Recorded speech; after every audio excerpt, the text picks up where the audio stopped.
Pour la plupart d'entre nous, prendre en main son alimentation, ça veut dire transformer son corps. On sait que si on prend en main ce qu'on mange, on sait que si on prend en main les apports d'énergie qu'on donne à notre corps, on va forcément transformer notre corps. Bien sûr, il y a le sport a une place importante, mais l'alimentation a aussi une place extrêmement importante, l'un ne va pas sans l'autre. Et parallèlement à ça, transformer son alimentation, ça veut aussi dire pour beaucoup d'entre nous, tout simplement faire un régime. Et il y a deux choses qui vont pas pour moi avec le régime. Il y a deux grands problèmes avec le régime. La première chose, c'est tout simplement que ça veut juste dire que c'est pénible. Un régime, c'est une restriction. Faire un régime, c'est de la restriction. C'est pas manger ce qu'on veut.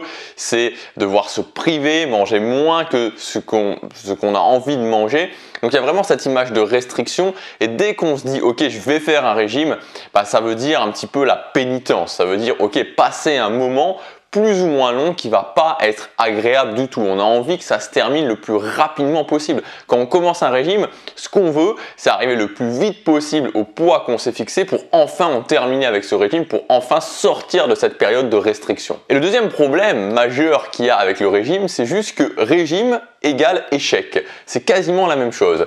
Alors j'ai lu un article sur le net, sur internet, c'était du Figaro Santé, donc du Figaro Magazine Santé, donc c'est pas un truc qui est forcément la référence en termes scientifiques, mais je pense qu'ils font leurs enquêtes sérieusement, et puis c'est un chiffre qui revient assez souvent, c'est que 95% des gens qui commencent un régime reviennent à leur poids de base, voire plus que leur poids de base. C'est-à-dire que sur 100 personnes qui vont se dire « Ok, je commence un régime, je veux perdre 10 kilos par exemple, donc je pèse 70 kilos, je veux perdre 10 kilos », il y a 95 personnes sur 100 qui vont se retrouver au bout d'un certain temps à 70 kg, c'est-à-dire à leur poids de base, voire plus, c'est-à-dire 71, 72, 73, 74, 75, voire encore plus haut. Donc là, entendez bien, on ne parle même pas du taux d'échec, on parle du taux de personnes qui non seulement échouent, mais en plus reviennent à leur poids de base et vont voir encore plus haut.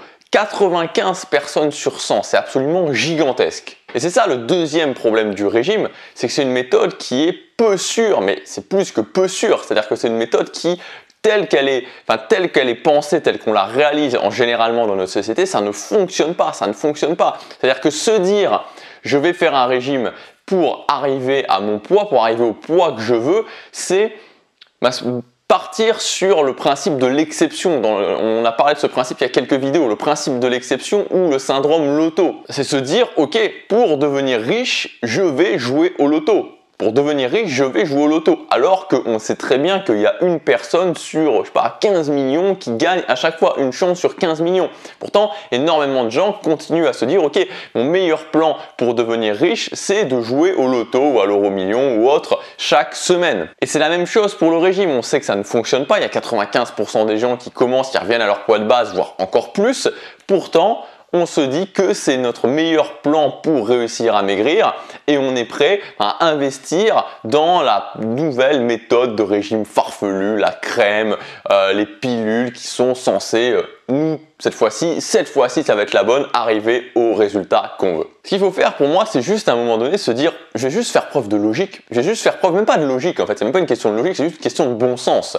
C'est simplement se dire, ok, si il y a une personne sur 15 millions qui gagne au loto, c'est peut-être pas la meilleure stratégie pour réussir à devenir riche. S'il y a 95% des gens qui échouent leur régime, qui reviennent à leur poids de base ou même plus, c'est peut-être pas la meilleure stratégie de faire un régime pour réussir à perdre du poids. Donc juste partir de ce constat, juste faire preuve de bon sens, ok, est-ce que 1 sur 15 millions, ça veut dire que j'ai vraiment une chance? Est-ce que 95% des gens qui échouent, c'est vraiment le meilleur plan? Et donc, sortir de cette façon de faire et faire différemment. Penser les choses différemment. Et ce qui pose vraiment souci avec le régime, en fait, c'est pas le régime en lui-même, c'est pas le fait de se dire ok, je vais me restreindre qui pose vraiment un problème. Le problème, c'est de se dire ok, je suis un plan alimentaire, c'est-à-dire ce que je mange actuellement me conduit à être en surpoids, donc je vais faire un régime pour me restreindre pendant un certain temps pour éventuellement arriver au poids que je veux.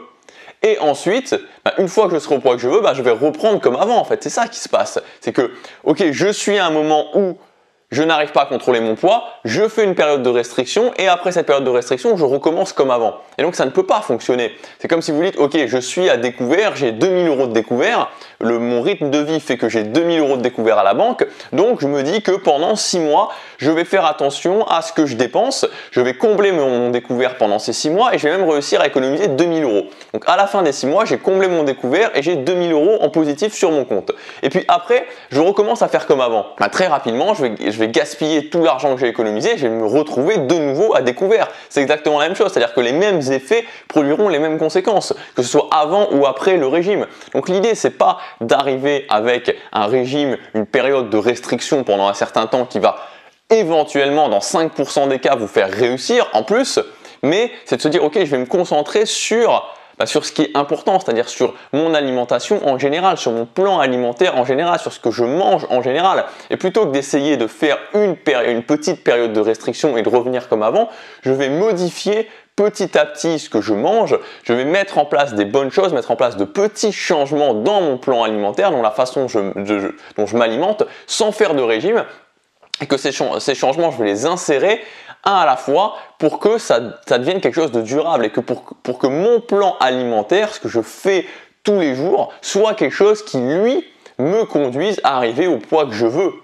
Et non pas ce que je fais tous les jours me fait être en surpoids, je fais un régime et une fois que j'arrête le régime, je recommence à faire ce que je faisais avant et donc je repars sur le surpoids, je repars sur les choses qui ne fonctionnaient pas. L'idée elle est simple, dire au revoir au régime et partir sur un plan alimentaire qui fonctionne. Et ce plan alimentaire pour moi, pour qu'il soit faisable, il faut que ce soit quelque chose qui soit cohérent avec vos objectifs, donc qui vous emmène à vos objectifs, qui en même temps soit connecté à votre vie, c'est-à-dire à votre vie, à votre quotidien, qui soit connecté aussi à votre vie sociale et où c'est très important, il y ait la notion de plaisir. Alors comprenez-moi bien, quand je dis la notion de plaisir, je ne vous dis pas comment vous allez pouvoir faire un plan alimentaire en mangeant que des pizzas, des frites et du chocolat. Non.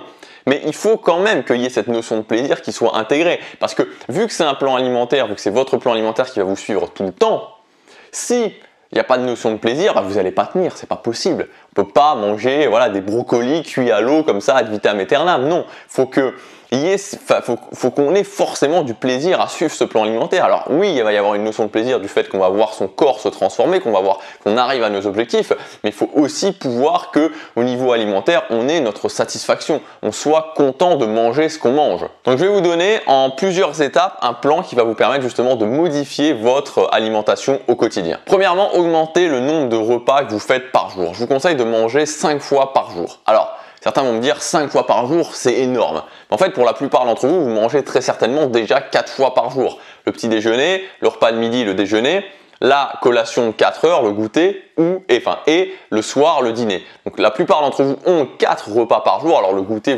vous dites peut-être pas c'est un goûter, mais une collation, c'est pas quelque chose où on se met à table et on mange. Ça peut être juste de prendre un fruit, ça c'est une collation. Donc moi, je vous conseille vraiment de manger 5 fois par jour. Ça va faire petit déjeuner, 10 heures, midi, goûter, collation de l'après-midi donc et le dîner. C'est beaucoup plus facile d'avoir un plan alimentaire stable, c'est beaucoup plus facile d'avoir moins la sensation de faim, de mieux équilibrer aussi son plan alimentaire quand on mange 5 fois par jour. Manger 3 fois par jour, c'est vraiment le truc qui pousse à être en surpoids, qui pousse à se gaver parce que quand on a mangé à midi et qu'on remange à 20 heures, forcément, on a faim. Donc, plus éclater ses repas et avoir 5 repas, donc 3 repas principaux qu'on prend à table et 2 collations qu'on peut prendre vraiment sur le pouce, on n'est pas obligé de se mettre à table. Et ça prend, il y a peu de temps de préparation pour ces collations. Deuxièmement, connaître vos besoins et les combler. C'est-à-dire que pour faire un plan alimentaire qui fonctionne, il faut que vous sachiez quels sont vos besoins. Il faut que vous puissiez vous dire, ok, de quoi j'ai besoin en termes de calories et aussi en termes de micronutriments par jour. Si vous savez pas s'il vous faut 2000, 2500, 3000, 4000 calories par jour pour fonctionner, pour être à la balance positive neutre, vous pouvez rien faire. Donc ça veut pas dire faire une fiche mathématique très compliquée en calculant tout, en pesant tout, non. Mais ça veut dire être au courant d'un minimum de choses. Donc c'est important de calculer vos besoins, donc c'est en fonction de votre âge, de votre taille, de vos activités, de votre sexe, bref, et de savoir ce dont vous avez besoin parce que quand vous savez ce que vous avez besoin et si vous faites par exemple juste un petit test de vous dire ok voilà ce dont j'ai besoin, vous calculez ce dont vous avez besoin et ensuite vous notez vos repas, vous notez tout ce que vous mangez pendant une semaine par exemple. Et vous faites le calcul ensuite. Et vous allez vous apercevoir très certainement que si vous êtes en surpoids, c'est parce que vous mangez beaucoup plus que vos besoins. Troisièmement, préparer ses plats soi-même. Alors ça, c'est quelque chose qui peut paraître pénible, mais c'est bien à tous les niveaux. C'est bien pour avoir du contrôle, c'est bien pour avoir du contrôle sur son alimentation, parce que voilà, vous savez ce que vous mettez dans vos plats, et c'est bien aussi pour sa santé, tout simplement, parce que tout ce qui est plat vraiment préparer, tout ce qui est préparation industrielle, faut éviter parce que c'est plein notamment de lipides saturés, c'est plein de choses qui sont pas très bonnes, même au-delà même de produits chimiques, donc il faut éviter.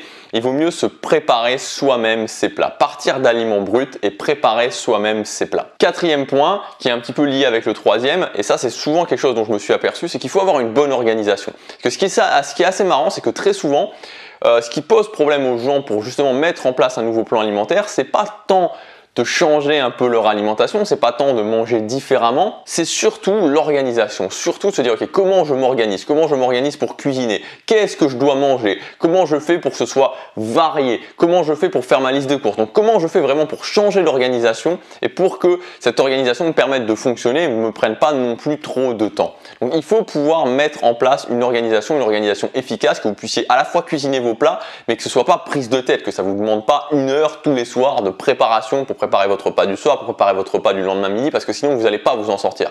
Donc il faut vraiment une organisation qui vous soutienne et qui soit une aide plutôt que quelque chose qui vous donne juste envie de remanger comme avant et donc en même temps de ne pas transformer votre image. Et sixième point, il faut absolument mettre en place la notion de plaisir. Donc pour moi, il y a 2 notions de plaisir qui sont essentielles.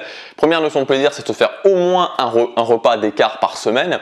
Donc moi, tous les samedis soirs, je me fais un repas où c'est vraiment, je mange ce que je veux. Ceux qui me suivent sur Snapchat, alors récemment, j'en ai pas vraiment posté, mais ceux qui me suivent sur Snapchat depuis un petit moment ont pu voir. Voilà, samedi soir avec ma copine, on se fait plaisir. Franchement, on se fait plaisir.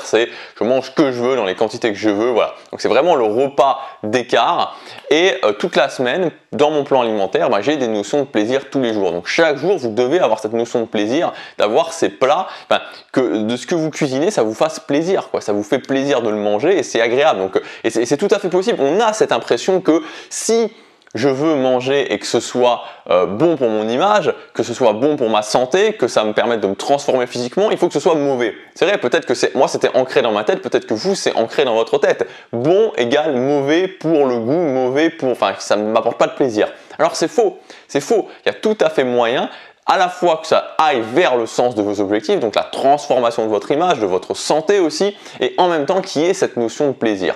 Alors ça demande un petit peu de réflexion, c'est sûr que c'est plus facile d'aller chez McDonald's que de se prendre un petit peu la tête, mais je vous assure qu'en réfléchissant un peu, on peut intégrer cette notion de plaisir au quotidien, dans vos repas du quotidien, dans votre plan alimentaire du quotidien, et que comme ça, vous pouvez à la fois suivre votre alimentation, à la fois suivre l'alimentation qui va vous permettre de transformer votre corps et en même temps d'avoir cette notion de plaisir qui est indispensable parce qu'on n'est pas des moines bouddhistes, on ne peut pas se priver comme ça. Donc là, je ne parle pas d'un régime, je ne parle pas d'un plan alimentaire qui va durer pendant 2, 3, 4 mois. Non, je parle d'une modification sur le long terme. C'est-à-dire qu'il n'y a pas de avant, je fais mon nouveau plan alimentaire et après. Non, c'est je change mon plan alimentaire petit à petit, mais les changements sont définitifs. Donc intégrer la notion de plaisir est indispensable. Voilà pour ces quelques éléments, voilà pour cette semaine sur l'alimentation, sur le sport, sur la transformation de l'image. J'ai voulu faire ça parce que je me suis dit que pendant les fêtes justement, c'était le bon moment, c'était souvent le moment où on se disait j'ai fait pas mal d'écart et je voudrais me reprendre en main. Et donc voilà, c'est pour ça que j'ai fait ces vidéos. Et pour ceux qui veulent avoir tout ce qu'on a vu cette semaine, mais de façon détaillée, adaptée à vos objectifs, adaptée à votre mode de vie, on parlera notamment dans la formation, donc le corps que vous méritez. On parlera de tout ce qu'on a vu. Je vous donnerai aussi ma technique d'organisation. Alors ça a l'air de rien l'organisation, mais moi j'ai mis du temps vraiment à bien m'organiser pour que ce soit fluide, pour que ce soit facile. Et rien qu'en ayant une bonne organisation, ça vous facilitera énormément la vie pour vos repas, pour la mise en place de ce nouveau plan alimentaire. Comme je vous disais, la formation, le corps que vous méritez, elle est disponible en cliquant sur le lien dans la description ou sur la fiche juste ici. C'est le dernier jour pour y accéder à son prix de lancement, donc vous avez jusque ce soir. On parlera de transformer votre physique, d'arriver à avoir le corps que vous voulez par le sport, les bases à connaître au niveau du sport, l'alimentation, l'intégration à votre vie, le plus important, l'intégration petit à petit, mais de façon définitive à votre vie au niveau du sport et au niveau de l'alimentation. Et enfin, les plans d'action, le plan d'action sur 90 jours pour que vous arriviez justement à l'intégrer dans votre vie pour vos objectifs à vous. Donc, c'est-à-dire que c'est un plan d'action qui est adapté à vos objectifs et aussi que faire ensuite parce que ça ne va pas s'arrêter après ces 90 jours. Qu'est-ce que vous pouvez faire? Pas qu'est-ce que vous pouvez faire, mais qu'est-ce que vous devez faire ensuite pour continuer et arriver au bout d'un an au corps que vous méritez. Je vous dis à demain pour la prochaine vidéo. La formation, comme je vous disais, le lien ou l'affiche, passez à l'action, chaque jour compte.